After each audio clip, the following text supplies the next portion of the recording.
glad that I'm going to be back in Washington. I'm going to be on the Hill meeting with the Congress and the Senate. We got major Israel security and national security issues to talk about. So I'm really, really excited. I won't give the dates. I won't tell you anything because this is all public, and I'm not sure how much of this is public because these are private meetings, but I'll tell you it's going to be sometime in June. So I'm glad. The free land of Florida is in the house. There's Veronica. It's good to see you. Free state of Florida. Ron DeSantis is calling the state legislature back into session for an emergency session to take care of y'all got really high insurance rates. Your homeowner's insurance is through the roof. Well, you got hurricanes, so it's kind of a high risk state for the hurricanes, but you don't have that many. So anyway, he's bringing everybody back in. Oh, good, y'all can hear me now. I came on a few minutes ago, and I was only on for like a minute and a half. And could you turn it up a little? Wait, turn up your volume a little bit there, Sheila. I don't want to talk. When I get the microphone, I won't have to talk so loud because I'll have this beautiful microphone in front of me when I get it all hooked up and going. So it's good to see you guys tonight. We're excited about the mask mandate. I'm telling you, the Biden administration overstepping his bounds is losing. With Trump, we were winning. With Biden, he's losing. The courts, I'm just sorry it's taken this long to get in the courts. I wish that thing had been in the court 2 months ago and been shut down. But I tell you what, guys, they are nervous. They are so nervous. God bless the United States of America and our Constitution.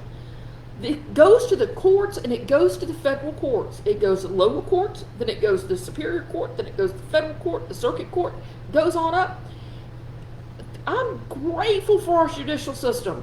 It takes a while, but when it finally gets to the people who really make the decision, we're winning. we're just winning. And I tell you what, guys, listen, I'm serious. I'm watching the reaction from the far left and the pro-abortion far left and the pro-abortion governors and the pro-abortion states. Last week, I mentioned to y'all about several measures that were being taken in these states. They are scrambling, trying to reinstate and reinforce their abortion laws in their states. They really think Roe versus Wade is about to be overturned with that Mississippi case. I'm telling you, you can tell by their reaction, you can tell by what they're doing. If you see how they're acting and what they're doing and how the media's playing this, they really think they're about to lose this thing.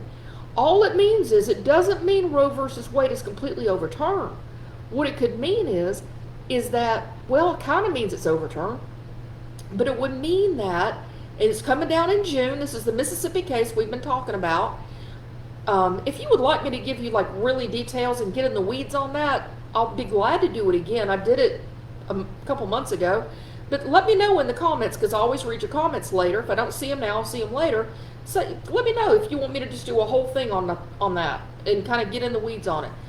But guys, I'm telling you, what it would do, short version is, what it would do is it would send the abortion laws back to the states. So every state legislature would have their own rules for what they want abortion to be. You know, the Constitution says anything not specifically designated to the federal government goes to the states. Abortion is nowhere in the Constitution. It should have always been in the states. Roe versus Wade made a bad ruling on part of that, on all of that, on all of that. But now that case for Mississippi has gone back, and it used some Alabama law in it too. But that case for Mississippi went to the Supreme Court. They've heard the case. They made a solid argument. They had all these different states and all these different people putting in briefs on it. And guys, it's going to get ruled in June. We think in June. That's coming up fast. So these states that are pro-abortion states and not pro-life states like Alabama and Florida and Tennessee and stuff, these far left states, the state legislatures that are Democrat, that are pro-abortion, are scrambling, trying to fix their laws to make sure that there's still a pro-abortion if that thing gets taken down. Now, let me give you one big example. Gretchen Whitmer of Michigan Michigan, I talked to you about this last week, how it was so weird because Michigan had this old law from the 1890s that made abortion illegal in the state. So abortion really was supposed to be illegal in the state. That law was never, oh, I got stars, thank you, appreciate that. Thumbs up on the stars, thanks, man, I appreciate it.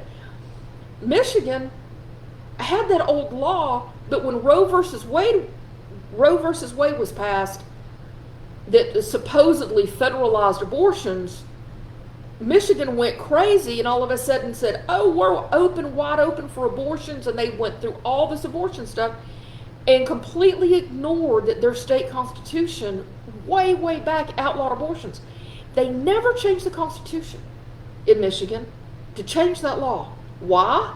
Probably because the people of Michigan would not vote to change the Constitution.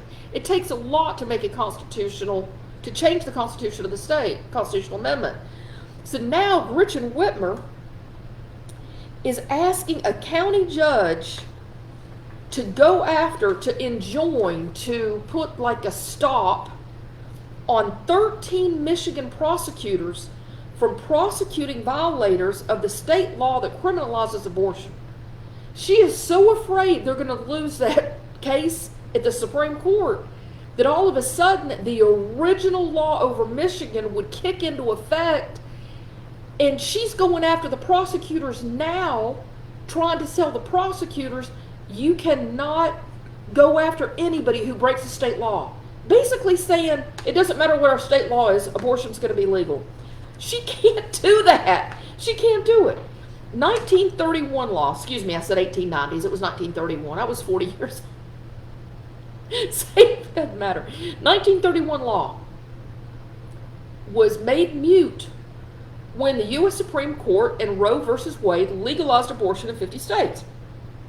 But the 90-year-old law is still on the books, and it can become, again, the law of the state. If Roe is overturned, abortion could become illegal in the state of Michigan in nearly any circumstance, including rape and incest. It's no longer theoretical, it's reality, said Whitmer. She had a press release 2 days ago. And she said, no matter what happens to Roe, I'm going to fight like hell to use all the tools I have as governor to ensure reproductive freedom, aka abortion, is a right for all women in Michigan. She doesn't care what the law is. She's going to make it. She doesn't have the authority to do that. But she's asked the Michigan Supreme Court for an expedited ruling to immediately resolve whether Michigan's Constitution protects the right to abortion. Well, the Michigan Constitution does not protect the right to abortion. It outlaws abortion in the state. If the U.S. Supreme Court refuses to protect the constitutional right to abortion, there is no constitutional right to an abortion. Whitmer is crazy. It's like, let's talk about the law. Don't just say there's a constitutional right to an abortion. Don't say that there's a right to abortion in your state when the citizens of your state and every governor before you never changed the law. You never changed the law. The Great Lakes Justice Center said the lawsuit is a direct assault on prosecutorial discretion. Michigan law gives a county prosecutor unfettered and unreviewable discretion in either to charge or not charge a person with a criminal crime, with a criminal offense. The governor has no authority over Michigan prosecutors regarding charging decisions on whether to charge somebody with a crime or not. By law, she cannot force a duly elected county prosecutor on the county level to do anything but obey the existing law. If Roe's overturned in June by the Supreme Court, the existing law in Michigan is that abortions are illegal in the state. If somebody starts doing abortions and it's illegal in the state and a prosecutor goes after them to prosecute them for breaking the law, the governor of the state has no right to tell prosecutors what they can and cannot do. They are there to uphold the law of the state. She's lost her mind. Well, that probably happened a while back, but now we're just getting affirmative of it. The the lawyers are saying we're going to defend the right of all the prosecutors to be free from political pressure in charging decisions. Prosecutors don't abide by politics. All they're there is to prosecute people who break the law, no matter what the politics are. Now, somebody needs to tell these George Soros elected DAs that in Los Angeles and Chicago and these other places. But we don't know. It's like David versus Goliath. These lawyers are having to fight a huge law firm with over 1,000 lawyers and 200 lawyers from the Michigan Attorney General's office. Guys, the job of the Attorney General of a state is to uphold the laws in the state, not to get prosecutors to not enforce the law. Opposite. Their job is to enforce the laws of the state. Just like the U.S. Attorney General is supposed to enforce the laws of the United States of America. He is the top law enforcement officer. He's doing the opposite of that. The leftists do not want to obey the law. They want to make up their own rules and make up their own laws. It's crazy. Thank you for the stars. It's crazy. Get some more stars on that. The Great Lakes Justice Center is the one it's fighting. It's fighting for these prosecutors. The prosecutors are going, what do you mean the governor's telling me I can't prosecute the crimes if people commit a crime? It's, the Kent County accused Whitmer of trying to usurp the legislative process. If she wants to change a law, filing a suit and looking to the Supreme Court to do it is not the right way. You get the state legislature to change it. Well, the state legislature has to answer to the people.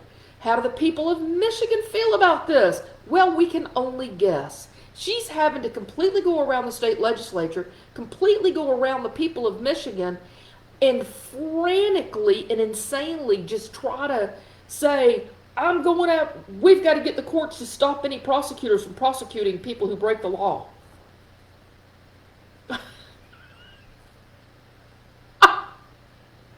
This is how desperate they are, and this tells me they know from the top down, that they're about to lose that they're about to lose that case in the Supreme Court. Yay! Yay!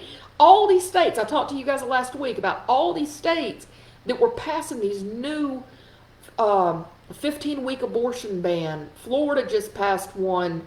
Oh, there's just multiple, like over 26 states are passing all these different states. I've lost count.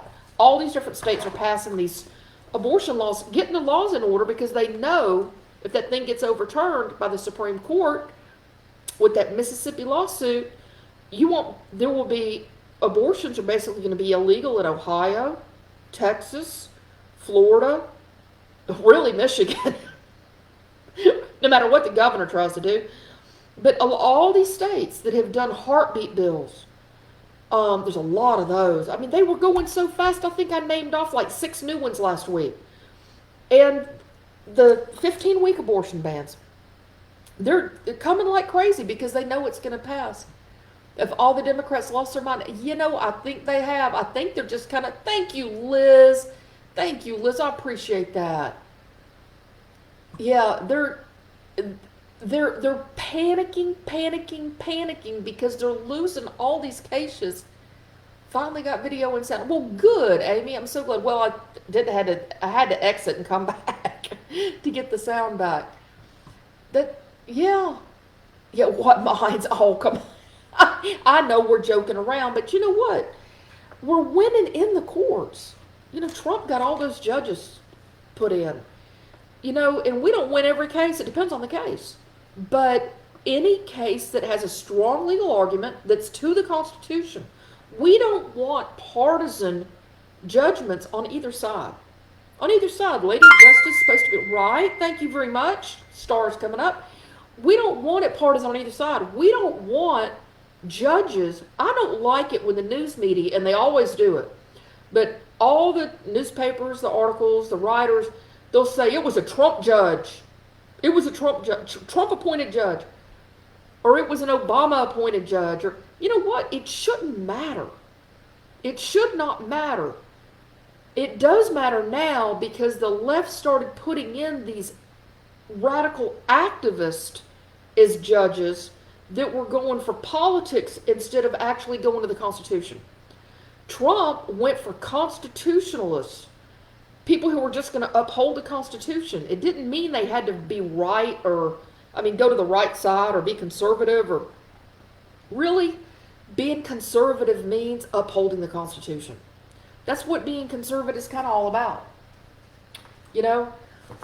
Conservatives say, this is it. This is it. This is the book. And can you believe the U.S. Constitution fits in this little bitty book?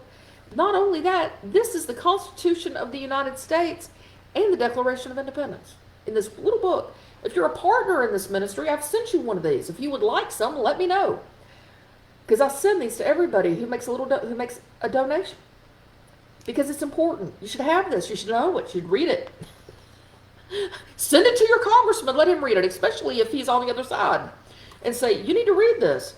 And this thing says a lot about the rules of what the president is supposed to do and not do, and the difference between the federal and the state.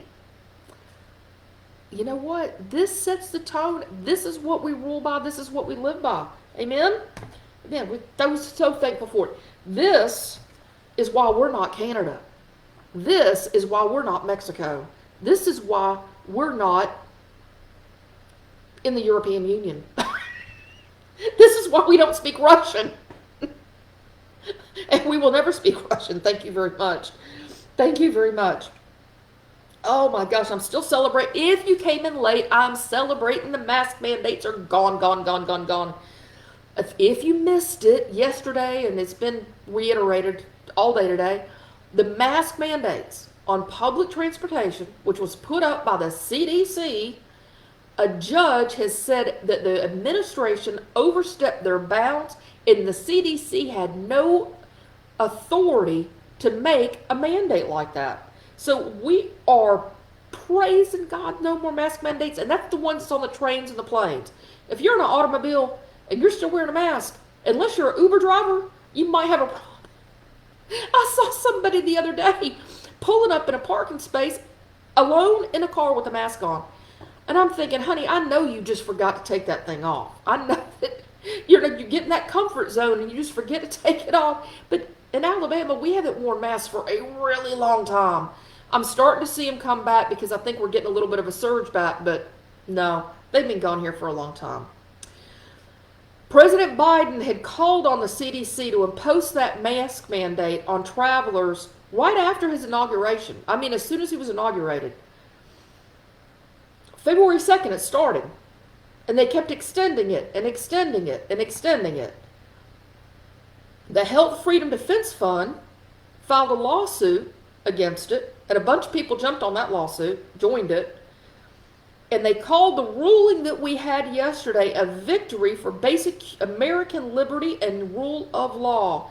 Unelected officials cannot do whatever they want to our personal freedoms just because they claim they have a good motive and a desirable goal.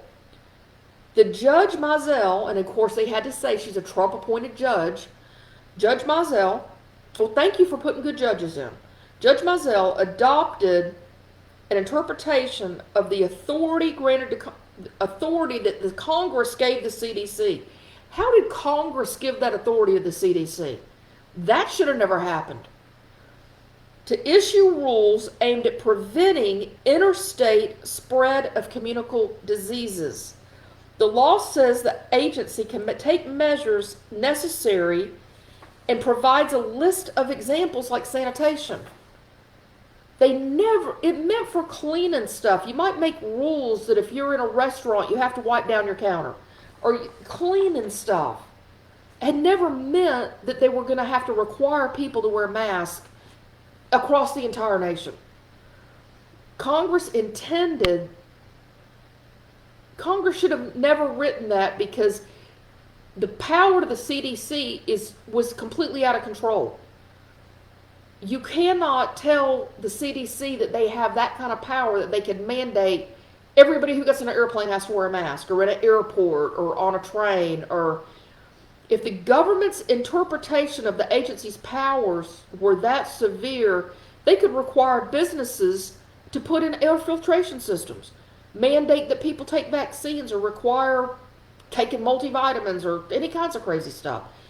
That was never the intent of the ruling by Congress. They took it and went completely out of control. Now the judge has ruled, you took it out of control. You overstepped your bounds. You did not have the authority to make those kind of rulings when you're not an elected official. Thank you very much. Thank you very much.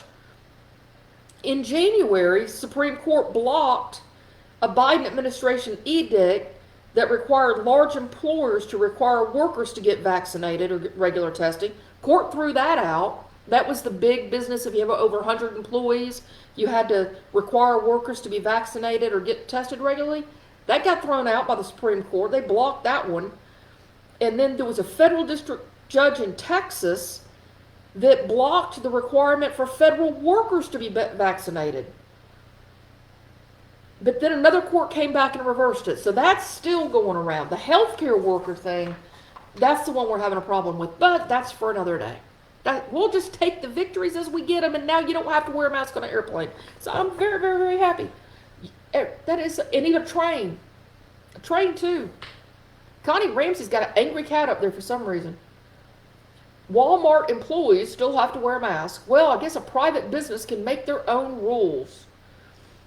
Southern California, there's still some crazies. California still wearing masks in cars, driving by themselves or walking down the street alone. I don't get it. I just don't get it. But you know what?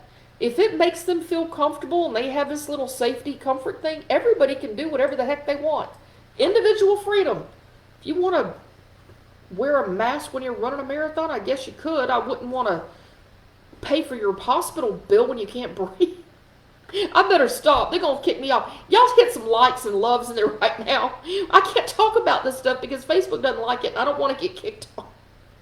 I'm just reporting the news. I'm just reporting the news, and we're making fun. We're having a good time. Okay, don't. We're going to be nice. Okay. I got some other news I want to share with you. We've talked about the border often. Often, not often enough. Because it's it's getting out of control serious. It's out of control anyway. But today, they found that they got the true numbers from the Customs and Border Patrol. 42 people on the terror watch list have crossed into the country and got caught. Those are the ones that got caught. What about the hundreds of others who have not got caught? People are freaking out because they caught 42 terrorists on the terror watch list. Stop and think about the ones that got away. 1.2 million people came across the border from October to March. I'm not kidding. 1.2 million people, October to March. Here's the new phenomena. We have a new phenomena at the border. In March alone, just in March, this past March, like 2 weeks ago, March, 14,000 children were found, most of them abandoned. These are unaccompanied minors, and now it's just like abandoned children. 3-year-olds, 5-year-olds, 6-year-olds, 7-year-olds. 3-year-old is not coming from South America across the thing by himself. You know that's not happening. It's physically impossible. So what are they doing? Are they kidnapping the kids? Or are they buying the kids from the parents in these other countries? Or are they kidnapping them and using them just to get across the border?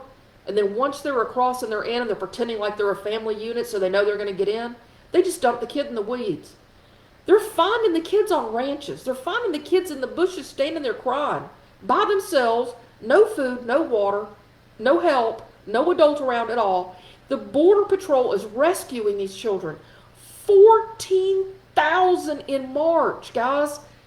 That is absolutely horrific. And I'm like, well, where are these kids coming from? Were they kidnapped and they get across the border? But you know what? We knew all this child sex trafficking is going on. And child trafficking, not just for sex, but for labor and stuff too. Are all those spots full now? And you know what? dear Jesus, thank you for saving the children and getting them with the Border Patrol who's saving their life.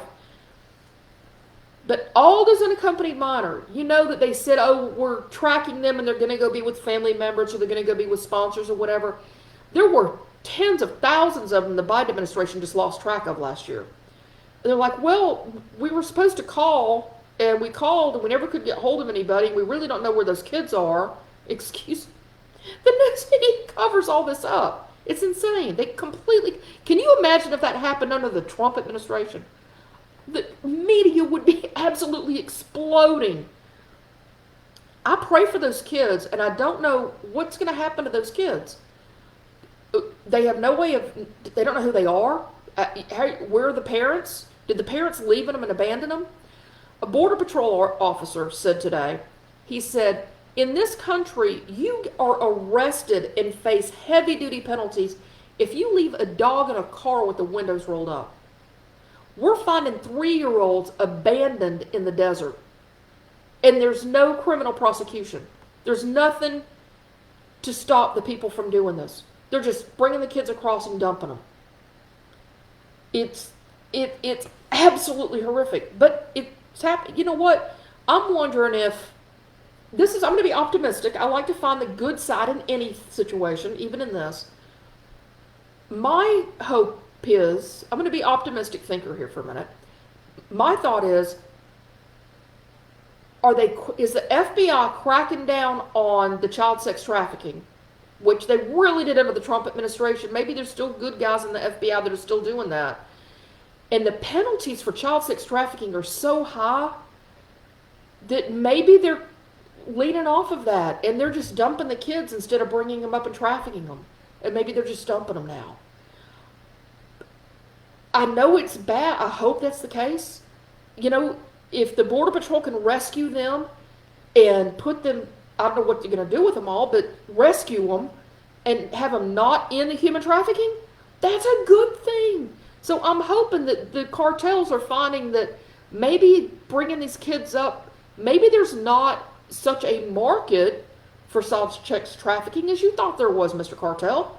Maybe the American people don't want that, and maybe the penalties are so high that the people who are getting caught are going away for 20 and 30 years. Maybe the cost is too high for that. Maybe now you're making more money off selling the Chinese fentanyl and killing everybody, and you don't need the child trafficking. I mean, you did kill over 100,000 people with fentanyl and growing. So, you know, I know. I'm going on a rant. Okay, but you get my point. It's only about the money for the cartels. It's all about the money. They don't care about the human lives. They don't care about who dies. They don't care about the kids. You know, they just soon leave them and let them die in the desert. They don't care. Let's save the kids. Jesus, save those children. Maybe the Hispanic pastors, the Hispanic church needs to stand up. The whole church needs to stand up, but we don't speak Spanish. But the whole church needs to stand up. Let's rescue these kids. Let's save these kids. Maybe they were kidnapped. Maybe the parents just said, hey, your life's going to be better in America. Go. I can't take care of you anyway. I don't know. But it doesn't matter. It's not the kid's fault. It's not the kid's fault. These kids need to be saved. The church needs to bring them in. I don't know how you'll make that happen. The church needs to bring them in. But, let me say something. Catholic Charities, you are wonderful at orphanages. You are wonderful at doing stuff. But right now, Catholic Charities, you are doing nothing, but you are, I'm not going to say nothing, but you are empowering the cartels. Catholic Charities and the Lutheran Church are the two biggest not-for-profit organizations that are picking up all the illegal immigrants they pay the cartels $4,000 to $10,000 to $12,000 and more dollars to get up across the American border. And then once they get here, DHS processes them, gives them a piece of paper, tells them to show up sometime in the next few years for a hearing for asylum, which they're not qualified for asylum, 90% of them, 95, 98% of them. They're just here to get a better job. Catholic Charities is stepping in, giving them food and giving them water, giving them clothes, helping them with transportation. I mean, there's millions of dollars being paid. They are helping the cartels, and they don't get it. They need to be told there needs to be some kickback to Catholic Charities and Lutheran Church. And there needs to be kickback because they are facilitating and helping this stuff happen. If we didn't have people on the ground over here picking them up and paying for the rest of the trip, maybe they wouldn't pay the cartels to get in that far. If they knew they couldn't get a job, if they knew they were going to be on their own, if they knew they weren't going to get a free plane ticket on American taxpayer expense, maybe they wouldn't do it.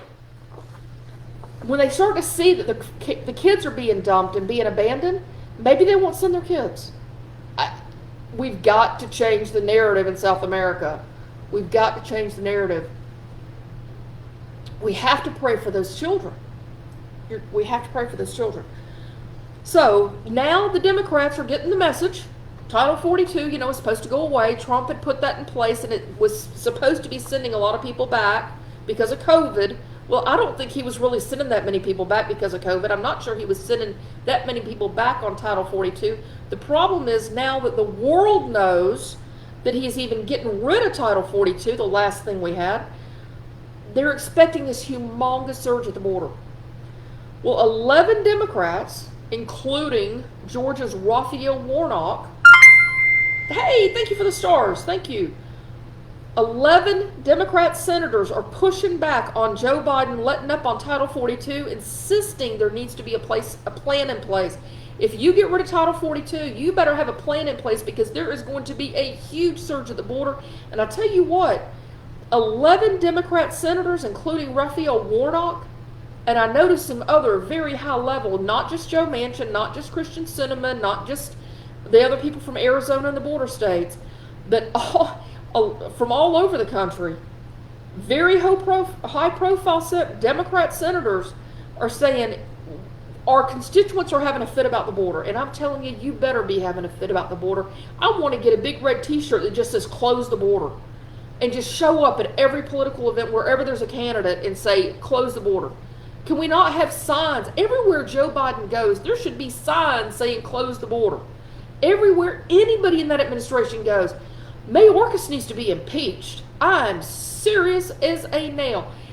Next week, get out the popcorn.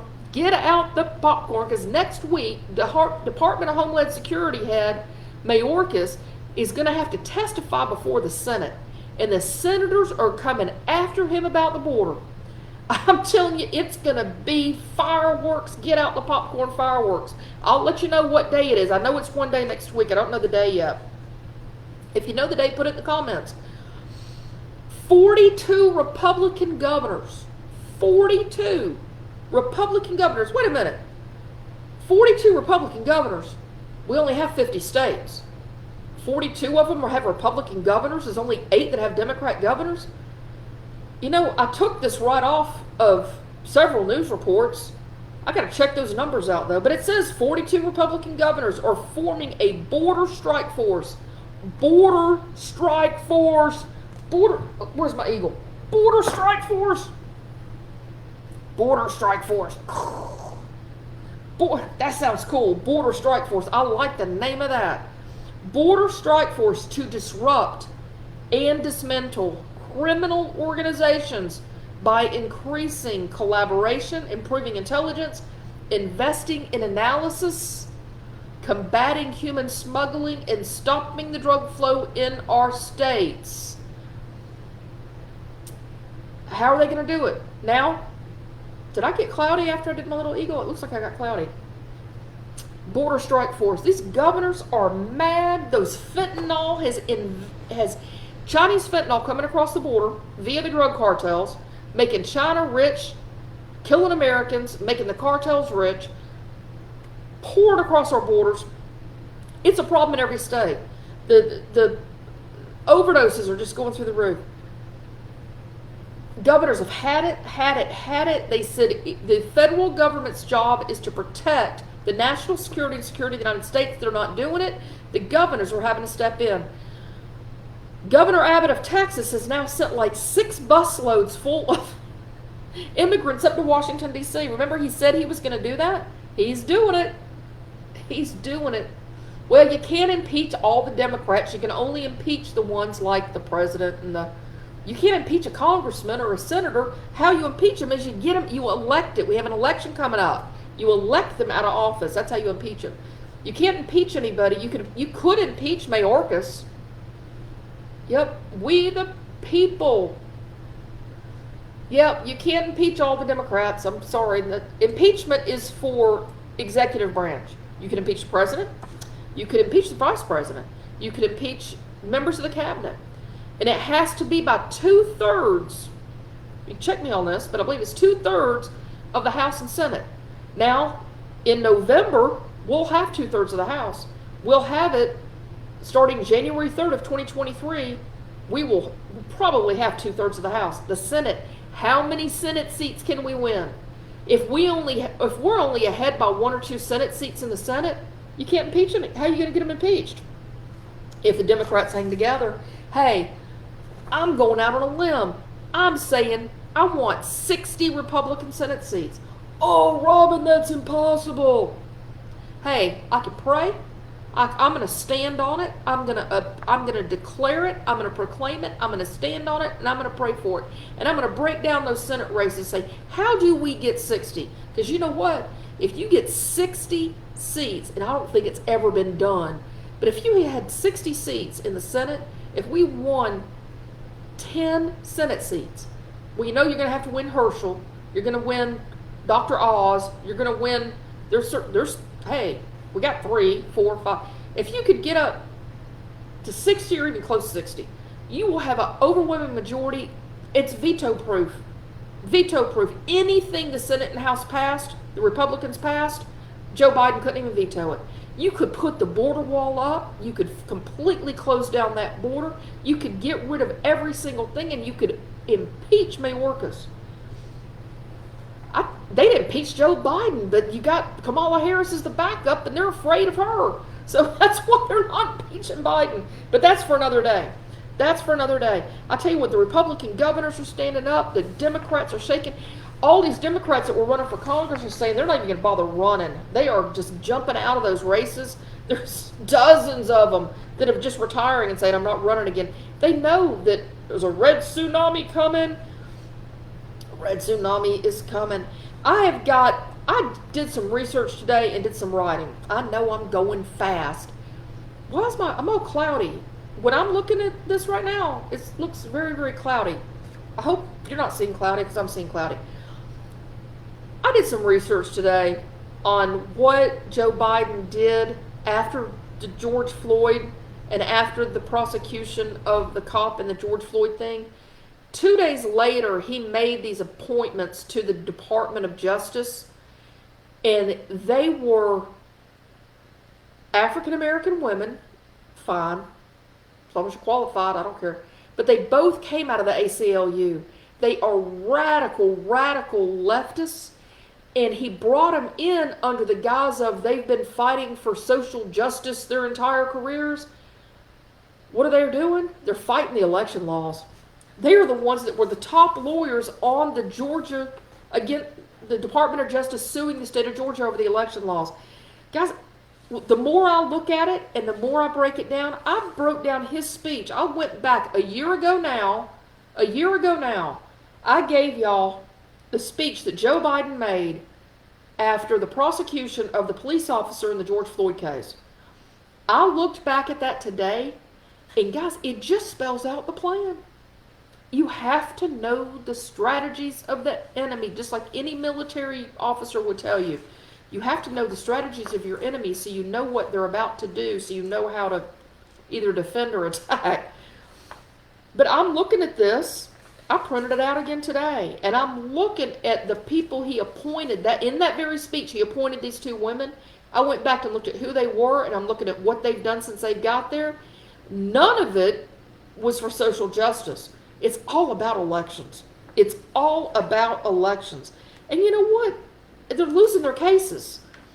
You know, they may be Harvard, going to private schools and going to Harvard and going to Yale and going to Columbia Law School, but then when they go to stand up in court, they're losing their cases.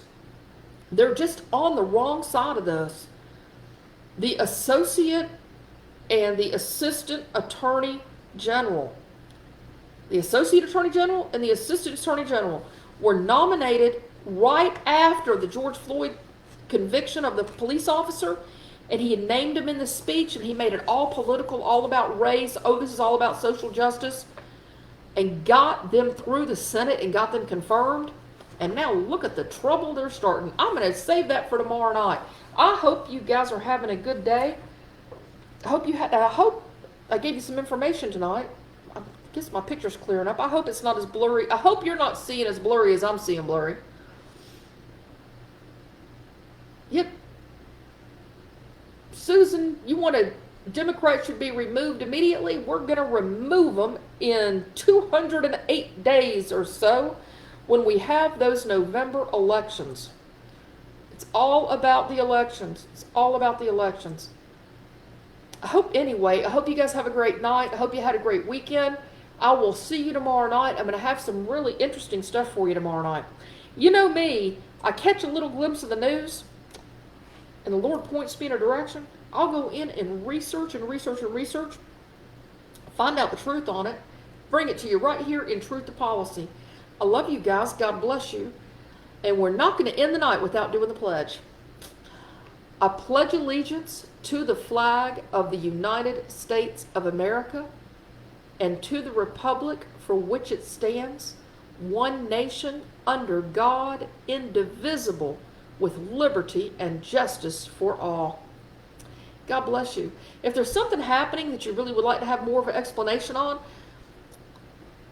send me a message behind Messenger, or shoot me. Yeah, I don't catch all the comments, so send me a message. I respond to messages. I respond to emails. Robin@truth2policy.com. Robin@truth2policy.com. And hey, there's a few of y'all who responded about my business, Safe Life Solutions. I have very high interest earning alternative asset investments if you want to get out of the stock market roller coaster. It went way up to down, and the 2 days before that, it went, and today it's a roller coaster. You want to make just serious fixed interest on a contract that's secured with real estate assets, and you know what you're going to get, double-digit interest, 20% and more, fixed, secured. Get out of the roller coaster. If you need to increase your cash flow because it's hard times right now, you just need to reach out to me. Some of y'all reached out to me late last week, and I sincerely apologize. I have not gotten with you yet. Please forgive me. I got in a massive job trying to get my taxes done, and it was Easter. So please forgive me. I'm behind from like last Thursday reaching out to you guys. I'm going to reach out to you. I'm going to start working on that tomorrow and getting caught up. So thank you for letting me help you with these things. I've helped dozens of you with it. Some of y'all been in it for over a year making money. So thank you for allowing me to help you with it. That's my business. This is my ministry. This is where I have fun hanging out with you guys in my living room, talking some truth, talking some policy. I love you guys. Have a great night. I will see you tomorrow. See you tomorrow. Good night.